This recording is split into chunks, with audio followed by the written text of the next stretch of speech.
على أشرف الأنبياء والمرسلين سيدنا ومولانا محمد وعلى آله وصحبه حق قدره ومقداره العظيم. اللهم إنا نسألك علما نافعا وقلبا خاشعا وعملا مقبولا ورزقا حلالا طيبا مباركا في الدين والدنيا والآخرة. آمين يا رب العالمين.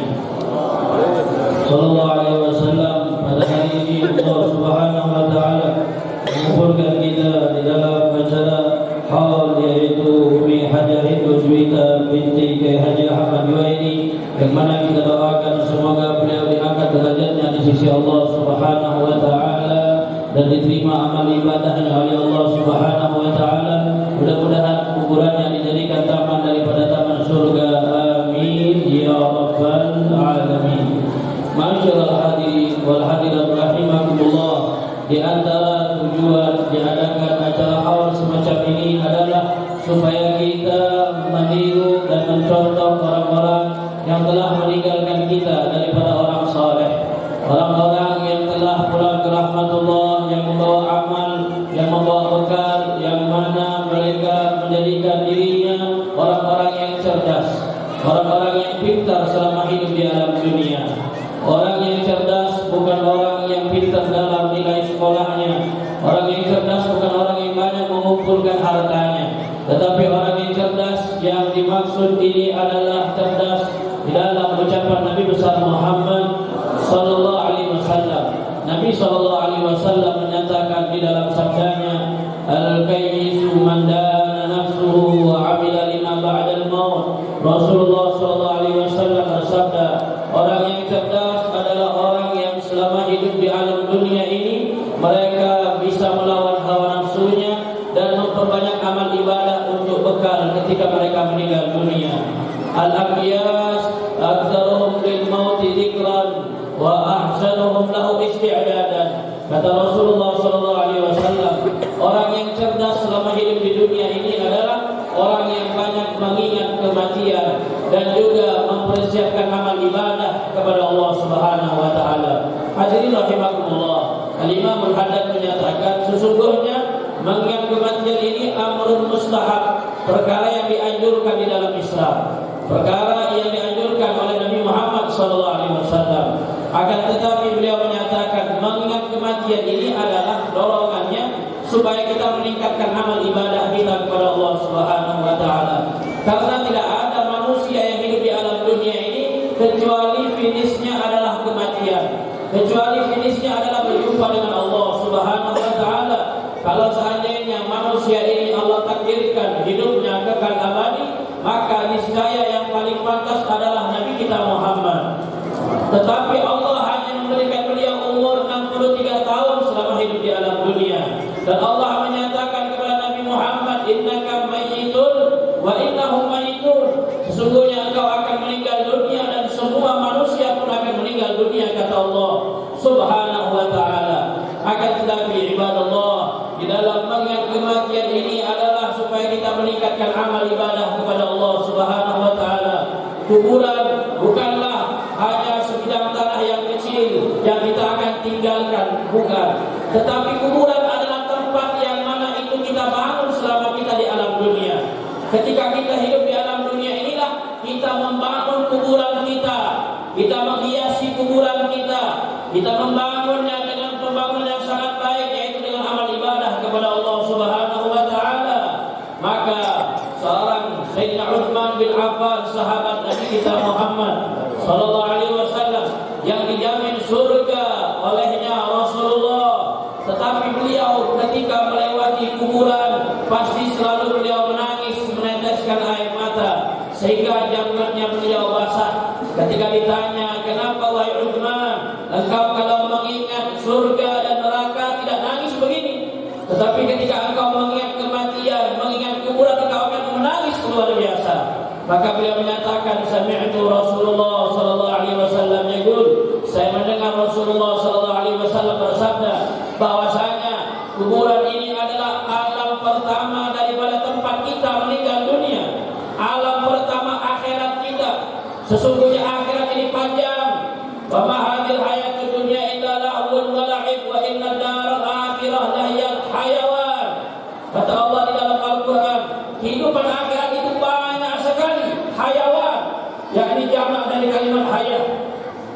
Maka Sayyidina Utsman bin Affan menyatakan, saya mendengar Rasulullah SAW bersabda, siapa yang selamat di kuburannya, insya Allah setelahnya akan selamat dimudahkan oleh Allah. Namun na'udzubillah, kalau di kuburannya dia tidak selamat, maka semua alam akhiratnya tidak akan selamat dan disusahkan oleh Allah. Na'udzubillah. Semoga kita diselamatkan oleh Allah Subhanahu wa taala. Amin ya rabbal alamin. Masyaallah hadirin rahimakumullah. Banyak sekali amalan yang mana kalau kita amalkan menjadikan kuburan kita akan tenang, selamat, menjadi tempat yang aman, nyaman. Namun di antaranya ada 3 amalan yang sangat dianjurkan untuk kita melakukannya, yang menjadikan kuburan kita insya Allah akan diterangi oleh Allah Subhanahu wa taala. Satu di antaranya adalah tilawatul Quran. Banyak-banyak membaca Al-Quran, banyak-banyak membaca kalam Allah. Sebagaimana almarhumah, beliau ini adalah orang semasa hidupnya yang rajin membaca Al-Quran, yang hobi membaca Al-Quran, ahlul Quran, yang mana dijamin Nabi besar Muhammad, orang yang membaca Al-Quran, ahli Al-Quran, kuburannya akan diterangi oleh Allah Subhanahu wa taala. Terutama Bapak Ibu surat Tabarak, kalau kita bisa amalkan setiap malam bagus. Kenapa? Rasulullah SAW bersabda, surat Tabarak hiya mani'atun min adabil qabr. Kata Rasulullah SAW, surat Tabarak ini adalah mencegah daripada siksa kubur. Maka Al-Habib Muhammad bin Abdullah Al-Haddad ketika dia menyampaikan hadis ini kepada muridnya, beliau menyatakan, majnun man sami'a hadzal hadits wa lam ya'mal bih. Kata Habib Muhammad bin Abdullah Al-Haddad, mertua dari Habib Umar bin Hafid, beliau menyatakan ketika menyampaikan hadis ini, kata beliau, kalau orang mendengar hadis ini tidak mengamalkannya, itu orang gila gak waras, kata beliau. Kenapa? Karena dia kalau sadar, kalau dia berakal, pasti dia mengamalkannya. Orang berakal gak mau di kuburannya disiksa oleh Allah. Orang berakal gak mau di kuburannya kegelapan. Orang berakal gak mau nanti akan diberikan oleh Allah siksa yang dahsyat. Bagaimana caranya? Rasulullah SAW mengajarkan, di antara caranya baca surat Tabarak. Mudah-mudahan bisa kita amalkan, amin ya rabbal. Dan yang kedua, di antara amalan yang bisa menerangi kuburan kita adalah yaitu seseorang yang rajin bersedekah. Orang-orang yang semasa hidupnya yang suka bersedekah, insya Allah kuburannya akan diterangi oleh Allah Subhanahu wa taala. Dan amalan yang paling manfaat ketika orang meninggal dunia adalah bersedekah. Oleh sebab itu Allah Ta'ala menyampaikan di dalam Al-Quran, kata Allah, keinginan orang-orang yang sudah meninggal dunia ingin dihidupkan kembali oleh Allah, ingin dibangkitkan kembali walaupun sebentar. Allah menyatakan apa keinginan mereka? Keinginannya cuma satu, fa-as-saddaqa wa akum minas salihin. Kata orang-orang yang sudah meninggal dunia, ya Allah, bangkitkan aku sebentar saja, hidupkan aku sebentar saja. Kenapa? Karena aku ingin bersedekah. Karena ulama menyatakan, ketika seorang meninggal dunia, dia melihat ternyata amalan yang paling bermanfaat di kuburannya adalah sedekah. Maka dia ketika meninggal dunia minta dibangkitkan kembali, bukan bisa sholat, bukan bisa ibadah haji dan umrah, bukan, tetapi dia minta dibangkitkan oleh Allah, dihidupkan lagi supaya bisa bersedekah. Makanya dalam hadis Nabi kita Muhammad sallallahu alaihi wasallam, atau kama qala Nabi sallallahu alaihi wasallam, as-sadaqatu tadfa'u hararatal maut. Kata Rasulullah sallallahu alaihi wasallam, as-sadaqatu tadfa'u hararatal qubur.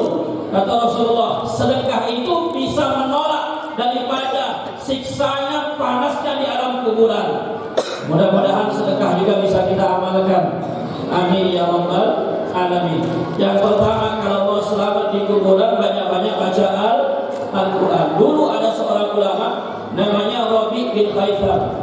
Rabi bin Haytham ini dia unik, aneh. Kenapa? Semasa dia hidup di dunia, itu di rumahnya dia gali kuburan. Di dalam rumahnya dia gali kuburan. Lalu dia turun ke kuburan setiap hari dia bacakan Al-Quran. Akhirnya dia bilang, kenapa? Supaya saya nanti ketika meninggal dunia, saya mau dikuburkan di sini dan kuburan saya telah diterangi oleh ayat-ayat Al-Quran. Al-Imam Abu Hanifah ketika meninggal dunia, beliau bangga menyatakan, alhamdulillah saya bisa mati dalam keadaan tenang. Kenapa? Di tempat saya mati ini, saya sudah hatam Quran sebanyak 9.000 kali hatam Al-Quran.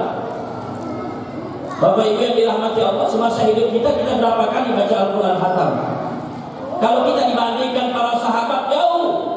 Kata Syekh Sa'ad Al-Kamali, gak usah dibandingkan dengan sahabat, bandingkan dengan nenek kita saja, bandingkan dengan ibunda kita, bandingkan dengan sahibul haul yang mungkin mereka hidupnya tidak jauh dari zaman kita, sehari bisa 10 juz Al-Quran. Saya punya nenek juga mengamalkan, ahli Al-Quran, sehari dia baca 6 juz Al-Quran.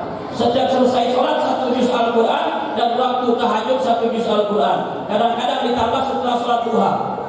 5 hari dia hatam, 4 hari dia hatam, gak ada kerjaan lain, selalu baca Al-Quran.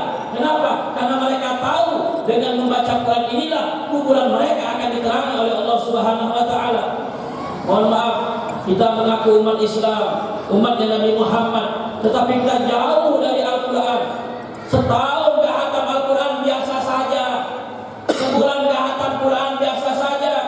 Padahal Al-Imam Al-Ustaz Al-Hafidh Al-Musid Al-Habib Abdullah bin Abdul Ghani Al-Faqih dalam satu perkataannya yang saya pernah dengar dari guru saya, beliau menyatakan tidak dinamakan orang beriman, tidak sempurna imannya seorang yang menyatakan dirinya beriman kecuali baca Al-Quran minimal 1 juz Al-Quran, minimal 1 juz Al-Quran, bukan maksimal.